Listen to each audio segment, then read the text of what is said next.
കണ്ണുകൾ അടച്ചിരുന്നു കൊണ്ട് നമ്മൾ ആഗ്രഹിച്ച തുക നമ്മളിലേക്ക് വന്നു ചേർന്നാൽ ആ ഒരു സന്തോഷം എങ്ങനെയാണോ നമ്മൾ പ്രകടിപ്പിക്കുന്നത് അതുപോലെ തന്നെ സന്തോഷം പ്രകടിപ്പിച്ചുകൊണ്ട് ലക്ഷ്മി ദേവിയോടും കുബേര ഭഗവാനോടും നമ്മൾ നന്ദിയാണ് പറയേണ്ടത്. കാരണം ശുക്രഭഗവാന്റെയും കുബേര ഭഗവാന്റെയും ലക്ഷ്മി ദേവിയുടെയും അനുഗ്രഹം ഉണ്ടെങ്കിൽ മാത്രമേ ഏതൊരു വ്യക്തികളുടെ ജീവിതത്തിലും ഭാഗ്യം എന്ന ഒന്ന് ഉണ്ടാവുകയുള്ളൂ. അതിനാൽ അവരോട് നമ്മൾ നിത്യവും നന്ദി പറയുമ്പോൾ, അതും ബ്രഹ്മമുഹൂർത്ത സമയത്ത് ഈ മന്ത്രം ജപിച്ച് നിങ്ങൾ നന്ദി പറയുമ്പോൾ തീർച്ചയായും അതിനുള്ള ഫലം നമ്മളെ തേടി എത്തുന്നതായിരിക്കും.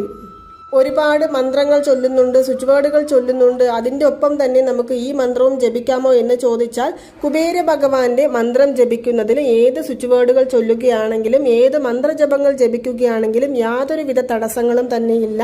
ആ വിശേഷപ്പെട്ട മന്ത്രം ഇതാണ്: ഓം യക്ഷരാജായ വിദ്മഹേ വർഷവർണ്ണയ ധീമഹി തന്നോ കുബേര